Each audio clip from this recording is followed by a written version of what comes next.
നമ്മൾ മെഹ്റാബും മിമ്പറും കൈകാര്യം ചെയ്യുന്നവരാണ്. നിങ്ങൾ ഉദ്ദേശ വിഷയത്തെക്കാളൊക്കെ ആലിമീകളെ കുറച്ച് കാര്യം കേൾപ്പിക്കണമെന്ന് എനിക്കും കൂടി ആഗ്രഹം ഉണ്ടായതുകൊണ്ട് തന്നെയാണ് ഇത് പറയാൻ വെച്ചത്. നമ്മൾ മെഹ്റാബും മിമ്പറും കൈകാര്യം ചെയ്യുന്നവരാ, ഇമാമുക്കുന്നവരാ. മനുഷ്യന്മാരെ ചടപ്പിക്കരുത്, ചൊടിപ്പിക്കുകയും ചെയ്യരുത്. യസ്സിറു വലാ തുഅസ്സിറു, ബശ്ശിറു വലാ തുനഫിറു. ഇമാമ് നിന്നാൽ ചിലതുണ്ട് കഴിഞ്ഞിട്ടില്ല. എൻ്റെ ഒപ്പമുള്ള മൗലിയാരൻ ഇന്നലെ പോരുമ്പോൾ പറഞ്ഞ്, മൂപ്പര ഇവിടെ ഒരു റെയിൽവേ സ്റ്റേഷൻ്റെ അടുത്ത് സുബഹിസ്കരിക്കാൻ കയറി, ട്രെയിനിൽ നിസ്കരിച്ചിട്ട് പോവാ, ജമാഅത്ത് നടക്കും. അപ്പം ജമാഅത്ത് കഴിയുമ്പോൾ ട്രെയിൻ എത്തും, സമയമുണ്ടല്ലോ വെച്ചിട്ട് നിന്ന് ഈ ഇമാമ് ജുമായും മുനാഫിക്കിനെയൊക്കെ വെള്ളിയാഴ്ച സുബഹിക്കാണ്ട് ഓതാൻ തുടങ്ങി. അവസാനം ആകെ പ്രയാസപ്പെട്ടു എന്ന് പറഞ്ഞു. അങ്ങനെയല്ല. ഇതാ അമ്മ അഹദുക്കുമുന്നാസ ഫൽയുഖഫിഫ് فإن فيهم المريض والضعيف والصغير والكبير وذا الحاجة وإذا صلى لنفسه فليتم ما شاء. ഒറ്റക്ക് നിസ്കരിക്കുമ്പോൾ എത്രയും നീട്ടി നിസ്കരിക്കാം. ഇമാമായി നിസ്കരിക്കുമ്പോൾ തഖ്ഫീഫ് ചെയ്യൽ നിർബന്ധമാണ്. ബിഹൈസു ലാ യഖ്തസിറു അലൽ അഖല്ലി വലാ യസ്തൗഫിൽ അക്മല ബൽ യഅതി ബിഅദ്നൽ കമാൽ. അതിലപ്പുറമായ അത് കറാഹത്താണ്. കറാഹത്ത് ചെയ്യണ ഇമാമാണ്. മിൻഹൈസുൽ ജമാഅത്ത് കറാഹത്താണ്. മൗമൂമിങ്ങളെ തന്നെ വാദിക്കാൻ ഇടയുണ്ട്. അതുകൊണ്ട് നമുക്കൊക്കെ വന്നുപെട്ടൊരസുഖം, നമ്മൾ ഒറ്റയ്ക്ക് നിസ്കരിക്കുകയാണെങ്കിൽ എങ്ങനെ ഉണ്ടാവും? വർദ്ധനെ നമ്മളൊന്ന് ഇമാമായി എന്നാലോ നേരെ കാര്യം മാക്കൂസായില്ലേ. ഇത് നമ്മുടെ എന്തോ ഒരു പ്രശ്നമാണെന്ന് എന്താ നമ്മൾ തിരിച്ചറിയാത്തത്? അള്ളാഹു താല ഈ പറയണ എന്നെയും കേൾക്കണ നിങ്ങളെ എല്ലാവരും നല്ലവരാക്കി തരട്ടെ. മുത്തുനബി സല്ലല്ലാഹു അലൈഹി വസല്ലം തങ്ങളുടെ നിർദ്ദേശം ഉൾക്കൊള്ളാനുള്ള നല്ല മനസ്സ് അല്ലാഹു നമുക്ക് തരട്ടെ. നിസ്കാര ശേഷം ദ്വാരക്കുമ്പോഴും ഉണ്ട്. ഇമാം ഷാഫി റളിയല്ലാഹു അൻഹു നസ് കിതാബുൽ മുഗ്നി ഉദ്ധരിച്ചിട്ടുണ്ട്. മൗമൂമിങ്ങളുടെ സാന്നിധ്യത്തിൽ ഇമാമ് ദുആ ചെയ്യുമ്പോൾ ആക്കതായ അദ്ഇയ്യത്ത് അദ്കാറുമ ചുരുക്കണം. അത് മതി, അത്ര മതി. പിന്നെ നിങ്ങൾക്ക് ഇമാമിന് അല്പം ദുഹറിന്റെ ഇമാമത്തെ അസറിന്റെ ഇമാമത്തെ പണി ഉണ്ടാവുള്ളൂ. അപ്പൊ ഇന്ന് കണ്ട് ദിക്റല്ലിക്കൊള്ളി ഒരു പ്രശ്നമില്ല. മഅ്മൂമിങ്ങളുടെ സാന്നിധ്യത്തിൽ നീട്ടി വലിച്ച് ദുആ ചെയ്തിട്ട് മനുഷ്യരെ ശല്യം ചെയ്യുന്നത് ആത്മീയതയുടെ ഭാഗമല്ല എന്ന് നമ്മൾ ഉണർത്തപ്പെടേണ്ടത് തന്നെ ആവശ്യമില്ലാത്ത സംഗതിയാണ്. എന്നാലും ഞാൻ അങ്ങ് പറഞ്ഞു പോയി, ആവശ്യമുണ്ടെന്ന് എനിക്ക് തോന്നിയത് കൊണ്ട്. ഖുത്ബ, ഖതീബുമാരുണ്ടാവും, ഖുത്ബക്കൊന്ന് വരിങ്ങണം. ഖുത്ബ എന്ന് പറഞ്ഞ സംഗതി, വെള്ളിയാഴ്ച ജുമാ ഖുത്ബ, അതൊരു അളുമത്തുള്ള സംഗതിയാണ്, അതൊരു ഇബ്ബഹത്തുള്ള സംഗതിയാണ്. ഏട് നോക്കി ഓതാൻ പറ്റുമോ? ഏട് നോക്കി ഓതിയാലും വേണ്ടില്ല, ഏടില്ലാതെ ഓതിയാലും വേണ്ടില്ല. അതൊന്നും ഇപ്പോൾ ഒരു മസാല പ്രശ്നമുള്ള സംഗതിയൊന്നുമല്ല. ഖുത്ബ ഏട് നോക്കി എന്നെ ഓതണത് നിർബന്ധമാണ്, അല്ലെങ്കിൽ സുന്നത്താണ്. അങ്ങനെ ഒരു ഹുക്മ് ഫിഖ്ഹിലില്ല. ഏട് നോക്കാതെ ഖുത്ബ ഓതി അത് ഖിലാഫുൽ ഔലിയാണ്, അങ്ങനെയും ഒരു ഹുക്മില്ല. ഏട് നോക്കിയിട്ട് ഓതാതെ നോക്കാതെ ഓതാ, രണ്ടായാലും ഖുത്ബയുടെ ഒരു അളമത്ത് ഛർദ്ദിക്കണം. ഏട് നോക്കി ഓതുന്ന ആളുകൾ നാടൻ ഭാഷ പറയാതെ ആ ഏടൊക്കെ ഒന്ന് നേരത്തെ തന്നെ നമ്മളെ ഭാഷയിലൊന്ന് മുത്താരൊക്കെ ചെയ്ത് വെക്കുക. അതിൻ്റെ ആ വെപ്പും എടുപ്പും ഒക്കെ ഒന്ന് ഛർദ്ദിച്ചിട്ട് അതിനനുസരിച്ച് ഓതുക. ഒരു വായിച്ച് തീർക്കലായി പോകരുത് ഖുത്ബ. ഏട് നോക്കാതെ ഖുത്ബ ഓതുന്നവർ തീപ്പെട്ടിക്കൊള്ളിമേ എഴുതിക്കൊണ്ട് ഒന്ന് കണ്ട് ഖുത്ബ വാടണ്ട. അങ്ങനെ എഴുതി കൊണ്ടുവരുന്നുണ്ടെങ്കിൽ മാന്യമായ നല്ലൊരു കടലാസിൽ എഴുതിക്കോട്ടെ. എൻ്റെ ഒരു അഭിപ്രായത്തിൽ ഈ മൊബൈൽ നോക്കിയിട്ട് ഖുത്ബ ഓതുന്ന രീതിയും വ്യാപിപ്പിക്കണ്ട എന്നൊരു വ്യക്തിപരമായ താല്പര്യം എനിക്കുണ്ട്. ഞാനതങ്ങോട്ട് പറയുകയാണ്. എല്ലാം മൊബൈലിലാവണ്ട. നമ്മളിപ്പോൾ വെള്ളിയാഴ്ച ഓതുണ്ട്, പള്ളിയിലാണ്, ഇഷ്ടംപോലെ മുസാഫ് ഉണ്ടെങ്കിൽ പോലും ഉസ്താദന്മാരടക്കം ചിലപ്പോഴൊക്കെ ഖുർആൻ ഓതുന്നത് മൊബൈലിൽ. അങ്ങനെ നമ്മളാവണം. ഇപ്പം മൊബൈലിൽ നോക്കിയിട്ട് ഇങ്ങനെ ഖുർആൻ ഓതുന്ന ആ ഒരു രീതി അത്ര സുഖകരല്ല എന്നവൻ്റെ ഒരു അഭിപ്രായം നിങ്ങളുമായി പങ്കുവെക്കുകയാണ്. ഖുത്ബയുടെ മുവാലാത്ത്, ഖുത്ബ നിസ്കാരത്തിൻ്റെ ഇടയിലുള്ള മുവാലാത്ത് ശ്രദ്ധിക്കേണ്ടതുണ്ട്. മസലയിലേക്ക് കിടക്കുന്നില്ല. സ്പീക്കർ ഉപയോഗം ആവശ്യത്തിനനുസരിച്ച് ഉപയോഗിക്കുക, അനാവശ്യമായ സ്പീക്കർ ഉപയോഗിക്കേണ്ട. ഇബാദത്തുകൾ ഒച്ചും ബഹള. ഞാൻ ജുമാ ഖുത്ബയിൽ സ്പീക്കർ ഉപയോഗിക്കുന്നതിന് മസാല അല്ല പറയുന്നത്. മൊത്തത്തിൽ ഒരു ജമാഅത്ത് എടുക്കുക, 4 മൗമൂമിങ്ങളും ഇമാമും ഉള്ളത്, അതിനെന്തിനാ സ്പീക്കർ? അതിന് കാഹളത്തിലും വിടേണ്ട കാര്യമല്ല, ബോക്സും വേണ്ട കാര്യമില്ല. ഇപ്പൊ പഠിച്ചോ ചെറിയ ശബ്ദം നമുക്ക് തന്നിട്ടില്ലേ? പഠിച്ചോന്റെ ഖുർആനോത്ത് ദിക്റൊക്കെ ഒന്ന് ഇടയ്ക്ക് നമ്മൾ ഉറക്കത്തന്നെ ചൊല്ലിയൊക്കെ. ഇനി പള്ളിയിൽ സ്പീക്കർ ഉപയോഗിക്കുമ്പോൾ ജുമുഅ ഖുത്ബകൾക്കും എക്കോ മൈക്കാരും ഉപയോഗിക്കരുത് എന്ന് തന്നെ ഞാൻ ഓർമ്മിപ്പിക്കുകയാണ്.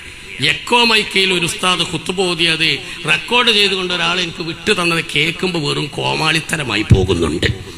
എക്കോ മൈക്ക വലിയ വേദികളിലേക്കോ അല്ലെങ്കിൽ വലിയ മത്സര പരിപാടിയിലേക്കൊക്കെ ഉപയോഗിക്കാം. ഇനി വയലന്മാർക്ക് രസം കിട്ടണമെങ്കിൽ ആവശ്യമാണെങ്കിൽ അത് ഉപയോഗിച്ചോളൂ.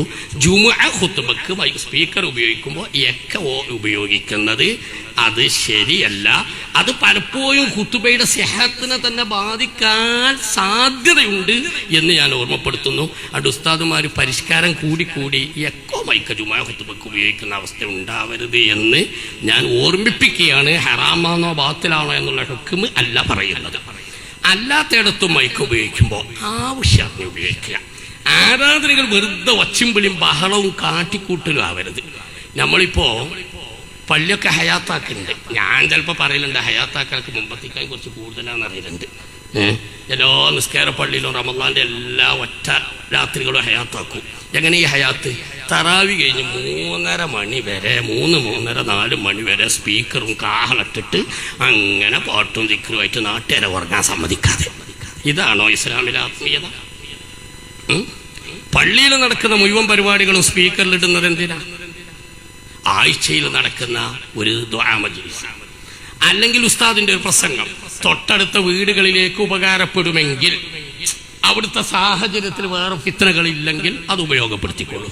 പള്ളിയിൽ തറാവീഹ് 20 റക്അത്ത് റമദാനിൽ നിസ്കരിക്കുമ്പോൾ അത് മുഴുവനും ആദ്യ അവസാനം ബോക്സിലല്ലാതെ ആ കാഹളം കോളാമ്പി പറഞ്ഞു മനസ്സിലായല്ലോ, അങ്ങനെ വെച്ചിട്ട് നിസ്കരിക്കുന്ന ഇമാമുകളുള്ള കാലമാണ്. എന്താണ് അതിന്റെ ദീനിയായ മസ്ലഹത്ത്? നിങ്ങളൊന്ന് പറഞ്ഞാട്ടെ, എന്താ അതിന്റെ ദീനിയായ മസ്ലഹത്ത്? അടുത്ത വീട്ടിൽ നിങ്ങൾക്ക് തുടരാനാ? തുടരാന്ന് അങ്ങനെ ചാലാക്കി വന്നിട്ടുണ്ടെങ്കിൽ ഇയാളാരെ ഇമാമാക്കിയത്? അതുകൊണ്ട് ഉസ്താദ്മാർ ദേഷ്യം പിടിക്കരുത്. ഞാൻ നല്ലപോലെ പറയാം, ആവശ്യം ഉപയോഗിക്കുക. ചിലപ്പോൾ 4 ആൾ മാത്രമുള്ള മൗമൂമികളുണ്ടെങ്കിൽ ബോക്സും വേണ്ട, കാഹളം വേണ്ട. അല്ല, വലിയ ഒരു ജമാഅത്താണ്, പള്ളിയിലുള്ളിലുള്ള ആളുകളെ കേൾപ്പിക്കാനാണെങ്കിൽ ബോക്സ് ക്രമീകരിച്ചു കൊണ്ട് ചെയ്യാം. അതെല്ലാം കൂടി പുറത്തേക്ക് വിട്ടുകൊണ്ട് പുറത്തുള്ളവർക്ക് ശല്യമാകുന്ന രൂപത്തിലാക്കിക്കൂടാ. സുബഹിക്ക് ഖുർആൻ ഓതുന്ന ഒരു ഉസ്താദിനെ എനിക്കറിയാം. അദ്ദേഹം തഹജ്ജുദ് നിസ്കരിച്ച് ഖുർആൻ ഓതും. അത് മൈക്കട്ടിട്ടാ ഓതുക, നാട്ടുകാർ മുഴുവൻ കേട്ടിട്ട്. അദ്ദേഹം ഒരു നല്ല നിയ്യത്തായിരുന്നു. എന്താ നിയ്യത്ത്? ആൾക്കാർ ഉണർന്നിട്ട് ജമാഅത്തിന് വരുമല്ലോ എന്ന്. പക്ഷെ തൊട്ടടുത്ത വീട്ടുകാർക്ക് ശല്യമാണ്. കാരണം ചെറിയ കുട്ടികൾ ഉണരുകയാണ്. ഉമ്മക്ക് സുബഹി നിസ്കരിക്കാൻ അതൊരു പ്രശ്നം സൃഷ്ടിക്കുന്നു. ആ ജമാഅത്തിന് വരാൻ വേണ്ടി അള്ളാഹു ബാങ്ക് നിശ്ചയിച്ചിട്ടുണ്ട്. ഉസ്താദ് ഈ കാഹളം വിട്ടുകാണ്ട് നാട്ടിൽ മുഴുവൻ ഖുർആൻ ഓദിച്ചിട്ട് അങ്ങനെ എല്ലാ സുബഹിക്കും കേൾപ്പിക്കണ്ട. ഞാൻ 1-2 കേൾക്ക് തിരിയണ ഉദാഹരണം പറഞ്ഞു എന്നുള്ളൂ. ആകത്തുക ഞാൻ പറയുന്നത്, ആവശ്യമറിഞ്ഞുകൊണ്ട് പുറത്ത് കേൾപ്പിക്കേണ്ടത് ദീനിയായ മസ്ലഹത്തുണ്ടെങ്കിൽ അതിനു വേണ്ടി മാത്രം പുറത്തേക്ക് ഇടുക. ഇവിടുത്തെ അവസ്ഥ എനിക്ക് അറിയില്ലട്ടോ. അല്ലെങ്കിൽ ഉള്ളിൽ മാത്രം ക്രമീകരിക്കുക. എല്ലാം ലൈവും വേണ്ട. കുത്താറാത്തീപുപ്പ ലൈവ. അതുകൊണ്ട് എന്താ ദീനി മസ്ലഹത്ത്? ഇനിയിപ്പോ തഹജ്ജുദ് നിസ്കരിക്കലും ലൈവാക്കി വിട്ടു. അവിടേക്ക് എത്തുമെന്ന് എനിക്ക് പേടിയുണ്ട്. ഞാൻ ആലിമീങ്ങളെ കിട്ടിയപ്പോൾ കുറച്ചാണ്ട് പറയുന്നതാണ്. എല്ലാം ലൈവ്. എന്തിനാ കുത്താറാത്തീപ് ലൈവ് ഇടുന്നത്? എന്തിനാണ് ഇനി തഹജ്ജുദ് നിസ്കാരം ലൈവാക്കുന്നത്? ആവശ്യമുള്ളത് അതിനനുസരിച്ചൊക്കെ ഇത് മൊത്തത്തിൽ കുറെ ആളുകൾ കേൾക്കേണ്ട ഒരു സംഗതിയാണ്. അങ്ങനെ എല്ലാവരും കേൾക്കുന്നതിൽ മസ്ലഹത്തുള്ള സംഗതിയാണ്. അങ്ങനത്തതുപോലെ ഈ ലൈവില് എന്തിനാണ് എല്ലാം ലൈവ് ഇടുന്നത്? കാട്ടിക്കൂട്ടലാവാൻ പാടില്ല. ഒരു മക്കാമിൽ നമ്മൾ ദിയാറത്ത് ചെയ്യുമ്പോൾ, ഒരു ഉറൂസിനോടനുബന്ധിച്ച് അവിടുത്തെ ഒരു ദിയാറത്ത് ഫോട്ടോ എടുത്തതോ അതല്ലെങ്കിൽ അവിടെ മൊത്തം പരിപാടിയുടെ വീഡിയോ ആയി അത് പകർത്തിയതോ ഞാൻ ആക്ഷേപിക്കുന്നില്ല. ദിയാറത്തിന് പോകണപ്പോൾ നമ്മൾ തന്നെ ഒരു ലൈവും സെറ്റ് ചെയ്തിട്ട് പോവുക. എന്നിട്ട് നമ്മൾ തന്നെ ഇങ്ങനെ ദിയാറത്ത് ചെയ്യുമ്പോൾ കൂടെയുള്ള മുത്താലിമിനെ കൊണ്ട് ഇങ്ങനെ വീഡിയോ പിടിപ്പിക്കുക. എന്നിട്ട് നമ്മൾ അവിടെ ചൊല്ലുന്നതും പറയുന്നതും മുഴുവൻ ഇങ്ങനെ ദിയാറത്തിൽ ഫുലാനുബിന് ഫുലാൻ ഇന്നോടത്തെത്തി എന്ന് പറഞ്ഞിട്ട് യൂട്യൂബിൽ പ്രചരിപ്പിക്കുക. ഇത് വേണോ? ഇതെന്തിനാ? കാട്ടിക്കൂട്ടലുകളിലേക്ക് എങ്ങനെ ഈ പണ്ഡിതന്മാർ തരം തന്നു പോയത്? സിയാറത്ത് അത് നമ്മൾ നിർവഹിക്കണം. അത് അതിൻ്റെ അതബിലും ചിട്ടയിലും നിർവഹിക്കണം. നമ്മളൊക്കെ സിയാറത്തിന് പോകുമ്പോൾ അതിങ്ങനെ ലൈവ് എടുക്കുക. എന്നിട്ട് നമ്മൾ അവിടെ ഓരോന്ന് പറയാം, അത് മുഴുവൻ ലൈവിലാക്കിയിട്ട് ഇങ്ങനെ വിടുക. ഇതുകൊണ്ട് എന്താണ് ഈ ഉമ്മത്തിന് ഹൈറുള്ളത്? ഞാൻ ചില സൂചനകൾ പറഞ്ഞു എന്ന് മാത്രം. ആലിമീങ്ങളോടാകുമ്പോൾ അത്ര മതി. അതുകൊണ്ട് പ്രകടനം ആവശ്യമുള്ളവർക്ക് ചിലപ്പോൾ ഒരു വലിയ പ്രകടനം നടക്കുകയാണ് സമ്മേളനത്തോടനുബന്ധിച്ച്. ആവശ്യമുള്ളവർക്ക് ചിലപ്പോൾ അത് വേണ്ടി വരും. പ്രകടനത്തോടെ നമ്മുടെ ഇബാദത്തുകളിലും ആത്മീയ കാര്യങ്ങളിലൊക്കെ കൂടിയിട്ട് നമ്മെ തന്നെ ആഖിറത്തിക്ക് കേടുവരുത്തരുത് എന്ന് ഞാൻ ആദ്യം എന്നോടും നിങ്ങളോടും പറയുകയാണ്. ഇതെന്തിനാ ഈ മൊയ്ലിയാർ വിലമാക്കൾ ശ്രദ്ധിക്കേണ്ട കാര്യമായിട്ട് ഇതൊക്കെ പറയുന്നത്? വിലമാക്കൾ ശ്രദ്ധിക്കാൻ തന്നെ, അതൊക്കെ ശ്രദ്ധിക്കാനുള്ളൊരു മനസ്സ് അള്ളാഹ് എനിക്കും തരട്ടെ, കേൾക്കണം നിങ്ങൾക്കും തരട്ടെ. ഒരു നാട്ടിലെ ഖത്തീബ് ഉസ്താദിന് ഒരു സ്വഭാവം, മൗലിദിനോ മറ്റൊക്കെ വീട്ടിൽ ചെന്നാൽ ദുആയൊക്കെ കഴിഞ്ഞിട്ട് ഉള്ളിക്കൊരു വിളിയ മൈമൂന അല്ലെങ്കിൽ ആയിഷ യാ ഫുലാന എന്ന്. എന്നിട്ട് ലോകിയൊക്കെ വർത്താനൊക്കെ പറയും. ഉസ്താദ് റോഡിലൂടെ പോകുമ്പോൾ മുമ്പത്തെ ഖത്തീമാരൊക്കെ ഒരു പെണ്ണ് കണ്ടാ പെണ്ണാണ്ടും തിരിഞ്ഞു ഉസ്താദ് കിട്ടുമോ? ഇപ്പൊ ഒരു പെണ്ണിങ്ങനെ ഉണ്ടാവും, ഉസ്താദ് അവിടെ നിന്നിട്ട് ഒരു 5 മിനിറ്റ് വർത്താനം പറയും. നാട്ടിൽ അതിങ്ങനെ ഒരു വർത്താനായി പോയി. ആദ്യം അടക്കി പിടിച്ച വർത്താനം, പിന്നെ കമ്മിറ്റിയിലേക്ക് കത്ത്. നമ്മൾ ഉസ്താദ് എന്താ അങ്ങനെയാണ്. നമ്മളൊക്കെ പിന്നെ രീതി, നമ്മളെ കുറിച്ച് ആരെങ്കിലും നമ്മളൊരു ഐബ് കണ്ടെത്തിയ പിന്നെ അടുത്ത വെള്ളിയാഴ്ച മറുപടി അറിയാന്നുള്ളതാണല്ലോ. പിറ്റത്തെ വെള്ളിയാഴ്ച ജുമാ കഴിഞ്ഞിട്ട് ഇയാളെ പ്രസംഗം. അത് പിന്നെ ഞങ്ങളൊക്കെ ഇടക്കിടക്ക് ദിയാറത്തിനും ഉംറക്കൊക്കെ പോകണമല്ല, അതുകൊണ്ട് ഞങ്ങളൊക്കെ ഇപ്പം മെഹ്റമുകളെ പോലെയാണ് എന്ന് ബിരുദധാരിയായ ഒരു ഖത്തീബ് മുദരിസ് പ്രസംഗിച്ച ഓഡിയോ റെക്കോർഡുമായിട്ടാണ് ആ നാട്ടുകാരെൻ്റെ അടുത്ത് അന്വേഷണത്തിന് വന്നത്. ഇതിപ്പോൾ അയാളെ മാത്രമൊന്നും ഞാൻ കുറ്റപ്പെടുത്തൂല. നമ്മൾ പലർക്കുള്ള സ്വഭാവം അങ്ങനെയാണെന്ന് ഞാൻ പരസ്യമായി പറഞ്ഞാൽ മോശമാകുമോ എനിക്കറിയില്ല. അള്ളാഹ് നമ്മളെ നല്ലവരാക്കി തരട്ടെ. കാരണം 4 ഫാമിലി സിയാറത്താണ് പോകുമ്പോൾ പിന്നെ നമുക്ക് ഈ ഹയാ എന്ന സംഗതിയാണ് കുറയാണ്. അതുകൊണ്ട് ആലിമീങ്ങൾ ഞാനടക്കം ഹയാ സൂക്ഷിക്കണേ എന്ന് മാത്രം ഇപ്പോൾ പറയുന്നു. മുത്തുനബി സല്ലല്ലാഹു അലൈഹി വസല്ലമ തങ്ങളെ സ്വന്തം ഭാര്യയുമായി നിൽക്കുന്ന സമയത്ത് ഒരാളെ ഛർദ്ദിപ്പെട്ടപ്പോൾ എന്താ പറഞ്ഞത്? യാ ഫുലാനു ഹാദിഹി ഇംറാത്തി ഫുലാന, അല്ലേ, ഇതിന്റെ ഭാര്യയാണ് കേട്ടോ. അദ്ദേഹം ചോദിച്ചില്ലേ, എന്താ ചോദിച്ചത്? യാ റസൂലല്ലാഹ് മൻ അദുന്നു ബിഹി ലാ അദുന്നു ബിക. ആരെ കുറിച്ച് എന്റെ മനസ്സിൽ എന്ത് തോന്നൽ വന്നാലും അങ്ങയെ കുറിച്ച് എനിക്കങ്ങനെ ധാരണ ഒരിക്കലും വരൂലല്ലോ എന്ന് പറയുന്ന അനുയായി പോലും ഇത് പെട്ടെന്ന് ശ്രദ്ധയിൽപ്പെട്ടപ്പോൾ വേറെന്തേലും തോന്നിപ്പോകുമോ എന്ന് കരുതിയിട്ട് നമ്മൾക്ക് തെറ്റിദ്ധാരണയിൽ നിന്ന് വിട്ടു നിൽക്കണമെന്ന് പഠിപ്പിക്കാൻ വേണ്ടി ഹാദിഹി ഇംറഅത്തി ഫുലാന എന്ന് പഠിപ്പിച്ച നേതാവാണ് മുഹമ്മദ് റസൂലുള്ളാഹി. ഹദീസ് ഉദ്ധരിച്ചുകൊണ്ട് സെയ്ദ് ഇബ്നു സാബിത്ത് പറഞ്ഞു, അക്റഹു അൻ ഉറാ ഫീ മസ്കാനിൻ യുസാഉ ബി അല്ലന്നു. 4 ആൾ കാണുമ്പോൾ എന്നെ കുറിച്ച് എന്തെങ്കിലും മോശമായി വിചാരിക്കാൻ സാധ്യതയുള്ള ഒരിടത്തേക്ക് പോകൽ എനിക്കിഷ്ടമല്ല. ബദറുബിന് ജമാ എഴുതി വെച്ചു, തെറ്റിദ്ധാരണ ഉണ്ടാക്കുന്ന ഇടങ്ങളിൽ നിന്ന് ആലിമീങ്ങൾ വിട്ടുനിൽക്കണം. ഞാൻ വിശദീകരിക്കുന്നില്ല. പ്രിയപ്പെട്ടവരെ, നമുക്ക് നല്ല സൂക്ഷ്മതയും വേണം. ഖത്തീബുമാരോട് ഞാൻ ഉണർത്തുന്നത്, സംസാരം നിർത്തിയത്, ഖത്തീബുമാർ ശ്രദ്ധിക്കണം. ഖത്തീബുമാർക്ക് ജുമാന്റെ ഡ്യൂട്ടി ഉണ്ട്, നിക്കാഹിന്റെ ഡ്യൂട്ടി ഉണ്ട്. മസാലൊന്നും ഇപ്പൊ പറയുന്നില്ല. പിന്നെന്ത് ചെയ്യണം? കൊല്ലത്തിൽ ഒരു തവണയെങ്കിലും ആ ഫത്തുഹുൽ മീല നിക്കാഹിന്റെ ജുമാന്റെ ബാബൊന്ന് മുത്താല ഇതൊക്കെ അതിന് വലിയ പണിയില്ലല്ലോ. ഓരോ കൊല്ലം ഒരു തവണ ഫത്തുഹുൽ മുഈൻ ജുമായുടെ ബാബൊന്ന് നോക്കാം. സാധിക്കുന്നവർ തുഹഫയും കൂടെ വായിച്ചാൽ എത്രയോ വലിയ ഉപകാരമാണ് നിക്കാഹിന്റെ ബാബ്.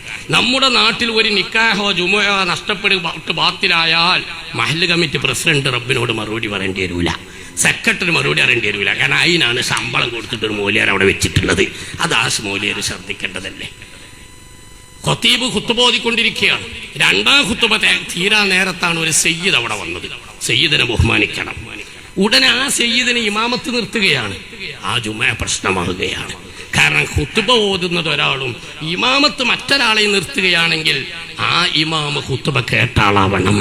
ഇല്ലെങ്കിൽ ഖുത്ബയുടെ ആദ്യം മുതൽക്ക് അവിടെ ഹുദൂറെങ്കിലുമുള്ള ആളെ മാത്രമേ ജുമാഅത്ത് ഇമാമത്ത് നിർത്താൻ പാടുള്ളൂ. ഈ അടുത്ത കാലത്ത് ഇതുപോലെ ഒരു സംഭവം ഉണ്ടായിട്ട് വിവാദമായത് എൻ്റെ മുന്നിൽ വന്നത് ഞാൻ ഓർക്കുകയാണ്. ഇങ്ങനെ ഒരുപാട് കാര്യങ്ങൾ ശ്രദ്ധിക്കേണ്ടതുണ്ട്. അതിനെല്ലാം കൂടി ഇപ്പോൾ മസാല പറയാൻ നിങ്ങൾ പിന്നെ വേക്കലുസ്താവിൻ്റെ ശിഷ്യന്മാരായതുകൊണ്ട് അതൊക്കെ കുറേ ശ്രദ്ധിക്കുമെന്ന് ഞാൻ കരുതുന്നു. എന്നാലും ഒന്നും കൂടി ഓർമ്മ വെക്കണേ. ആ ജുമാൻ്റെ വാബ് എടുക്കുന്നു നോക്കുക, നിക്കായൻ്റെ വാബ് നോക്കുക. നമ്മൾ നേതൃത്വം നൽകുന്നൊരു നിക്കായ ബാത്തിലായി പോണ്ട, നമ്മൾ നേതൃത്വം നൽകുന്നൊരു ജുമാ ബാത്തിലാവണ്ട. മുത്താലേശ ചെയ്യുക. പിന്നെ നാട്ടിൽ നടക്കുന്ന എല്ലാ കാര്യത്തിലും നമ്മളിങ്ങനെ ലൈവായിട്ട് പത്ത് കൊടുക്കാനൊന്നും നിൽക്കണ്ട. അനാവശ്യ വിവാദങ്ങൾ ഉണ്ടാവാതിരിക്കാൻ കുറേയൊക്കെ ശ്രദ്ധിക്കുക. ലൗ കല്ലമല്ലായിരിഫു സക്കത്തൽ ഇഖ്തിലാഫു. അർഹരത ഇല്ലാത്ത ആളുകളൊന്നും മിണ്ടാതിരുന്നാൽ തന്നെ കുറേ അനാവശ്യ വിവാദങ്ങൾ ഒഴിവാകുമെന്ന് ഇമാം ഗസാലി റളിയല്ലാഹു അൻഹു പറഞ്ഞത് ഞാൻ നിങ്ങളെ കേൾപ്പിക്കുകയാണ്. പരമാവധി ഞാൻ നിർത്തിയ സംസാരം